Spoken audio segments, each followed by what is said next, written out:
Hi everyone, Aaron here for Zollotech, and this is the new Samsung Galaxy S26 Ultra. I've been using it full-time for the past week or so, and wanted to share 10 things that I noticed, basically the good and the bad.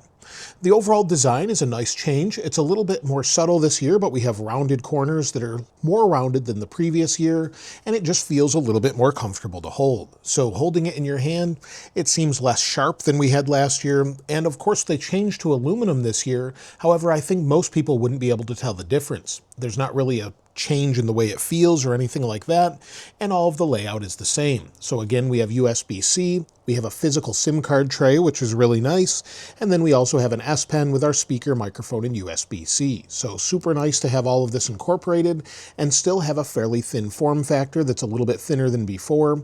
And then of course on the right hand side, we've got our power sleep wake button, our volume buttons. On the top, we've got some microphones, and on the back is our typical camera array. However, we have this nice little cover here, it's sort of a frosted glass look, and just a little bit different. When it comes to the display, there's been some controversy about it online. The display supposedly was 10-bit, however, it turns out that it's an 8-bit display with a 10-bit pipeline. So it does look a little bit better. The viewing angles are good. We're outside, of course, so it goes nice and bright. 2,600 nits or so, and it just looks good overall. Most people that were at the Samsung event said that they noticed it looked really nice, and I would have to agree with them. So just looking at it in QHD mode, so that's what I have set here. So if we go down to display, you'll see if we go down here, I immediately set it to vivid. So we have vivid mode. I did that in the unboxing video. And then if we go back, you'll see I have it in QHD mode. I think the display looks great. It's not a downgrade from last year, as some people say, and it doesn't bother my eyes as far as PWM. It's 490 or 480 hertz refresh rate. Really doesn't bother my eyes at all, especially, of course, at full brightness. You're not going to see that at all. But even at lower brightness, it seems to be pretty comfortable to use. Now, of course, the big thing this year is the privacy display. There's a couple different modes, and I would typically recommend using it with the conditions for turning it on mode enabled. So basically, this allows you to customize it based on your apps. Whatever app you want to use, have it turn on. For example, if I use 1Password, it will turn on by itself. You can have a secure folder set up, and then of course when a PIN pops up or a password, then it enables. The same is true with notifications. I would not recommend enabling it all the time. If you do enable it, there's maximum privacy protection, but let's go ahead and enable it, and I'll show you what it looks like. So it does seem to dim the screen a little bit. If we turn it off axis, at about this angle, you can't see it at all. Bring it in, you can see it a little bit. But if we go into the most sort of secure mode with maximum privacy protection, it then seems a little bit washed out. It does give you maximum privacy protection, and you'll see you can't see anything depending on the angle that you're at, but this is a mode I would only use in specific situations. I don't think most people are going to use it this way all the time. Typically, I would recommend, though, you'll see how it dims just a little bit, I would typically recommend it in the condition mode. For example, let me go ahead and turn off Do Not Disturb mode. And if I text myself here, so we'll have a text come in, the notification should pop up on the screen, give it just a moment, and when it does, if I turn it, that's blanked out. So that's in the privacy protection mode, and I think that's the best way to use this. It's only blanking out those pixels that are related to privacy. So again, if I text myself, I'll just say hello here, text from a different phone, you'll see that it's hidden when it comes to the notification, but everything else looks the same. I think that's the best case scenario here. Again, when passwords pop up, things like that, then it dims that specific area, and that's really nice to have. So I think in that mode, it makes the most sense. Now with the camera this year, they're very similar but have some upgraded lenses. So we have a 200 megapixel main camera, but it now has a wider aperture along with the 50 megapixel telephoto zoom.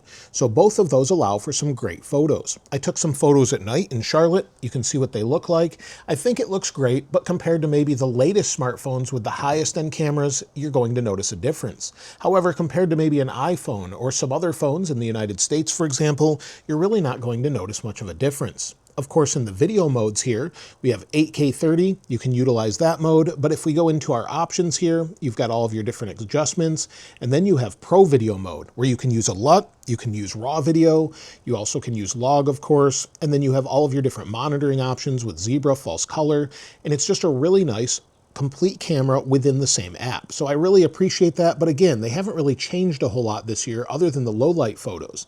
They look great with nightography, and Samsung did show off a new underwater mode that's available to everyone that really corrects for the blueness of the water. And that looked great in their demos. And of course, back in the photo modes, we have this new horizontal lock mode.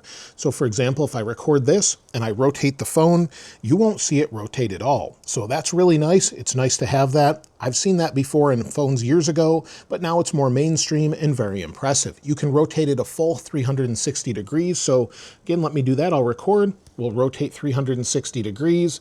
You can see it on the screen, but you'll see it move slightly in the video itself.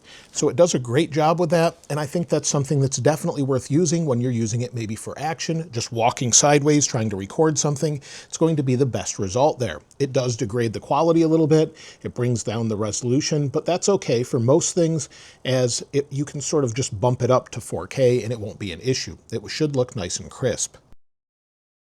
And of course, with these photos, we have generative AI updates. So these are some things here. You'll see there's some power lines here. We can use AI Eraser, but if we go into maybe Create, we can then describe the change. So let's try that. Remove the power lines in the scene. We'll tap Generate. It can take up to about 30 seconds, but we'll give it some time here and see if it removes them. And I'll put the full screen image on the screen as well once it's done. But it says Blending Sources, and there we go. The power lines are gone, show previous, and it did a great job filling everything in. So pretty impressive overall. So those are some really helpful features that they've added this year. Of course, with the battery has not increased in size this year, but the chip has gotten more efficient. So when it comes to the battery life, if we go into battery here, within battery, it's got great standby. It will get me through the day, no problem whatsoever. Whether I'm using it for video from time to time, you'll see in standby 3 days and 22 hours left. I haven't used it a ton the past 2 days or so, but overall usage, you'll see last charge, just testing its standby, has been great. So using this regularly, even with the QHD screen, I find that it gets me through the day. And in many tests you're seeing online, you're seeing it about the same as the 17 Pro Max, about 11 to 12 hours of screen on time if you're just playing video and doing other tasks. But using it regularly, I'll probably get 6 to 8 hours, but again, it gets me through the day. Now with the processor in this, at this point with 12 gigs of RAM or 16 if you opt for 1 terabyte of storage, the overall speed is just something you don't think about anymore. The overall UI is super smooth, lag-free, just very fast, 120 Hertz all the time, and really something that's very, very smooth, where Android was sort of behind in the past. Now they're ahead of things such as iPhone that I've been known to use regularly. So this is just super smooth. Go into apps, maybe go into Chrome, go back into maybe my podcast app, use it with Android Auto. Everything is just super smooth and fast all the time. So you've got these updates, of course, with software that really help this out.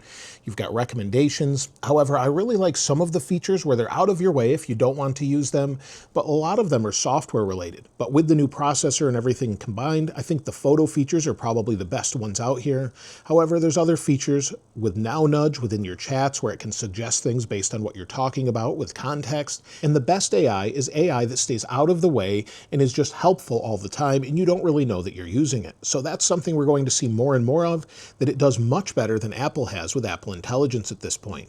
So everything is just super smooth and fast. If you want to go in, you can of course set your buttons to turn on privacy display, but I think the phone itself is a nice iterative update. If you want privacy display, that's a huge update, but the cameras are something I think they could really work on, maybe upgrade the sensors a little bit, as they're starting to fall behind the others that have much better sensors these days. We'll probably see those in future updates, but just using it from day to day, I think if you're coming from an S25 Ultra, it won't feel that different, but if you're coming from an older phone, it's going to feel very different. We have 7 years of software support, and just the fluidity with OneUI 8.5 is very impressive. Typically, I would have never said that in the past with Samsung or just Android phones in general, but at this point, they've surpassed the smoothness of iPhone, and the overall UI is infinitely customizable as well.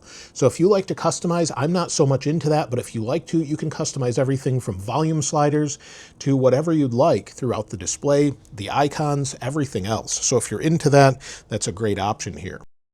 One other thing to mention is its charging ability. 60-watt charging is nice to have, 75% in about 30 minutes or so, and I wish they would have included a 60-watt charger in the box, but if you really want that feature, you'll have to go out and buy it. We also, of course, have Qi 2 25-watt charging, but you'll need a case in order for that to work with the magnet ring on the back. So you can charge this normally with just Qi charging, set it down and it will charge, but if you want it to be the fastest wireless charging, you'll need to get a case that supports the magnet. So Samsung has some, and there's some other third parties as well. But just be aware that with the Samsung case, it will say super fast charging, but with third-party cases, I've noticed they don't all say that. So just be aware, if you want that fastest wireless charging with Qi 2 25-watt, you'll need a specific case, so just be aware of that. Now, if you're wondering if you should update to the S26 Ultra, it really depends on what phone you already have. It's hard to recommend for someone on the S25 Ultra because it's very similar. You're going from titanium to aluminum. You will notice a difference with the curved edges a little bit, but the overall experience is very similar, and you'll probably get many of those features with the software features trickling down a little bit later.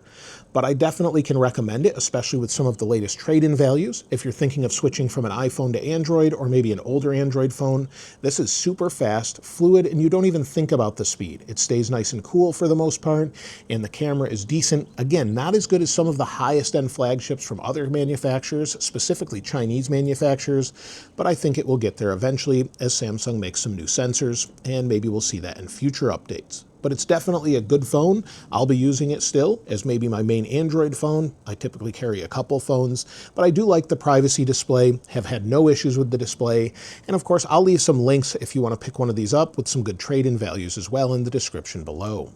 If you haven't subscribed already though, please subscribe, and if you enjoyed the video, please give it a like. As always, thanks for watching. This is Aaron. I'll see you next time.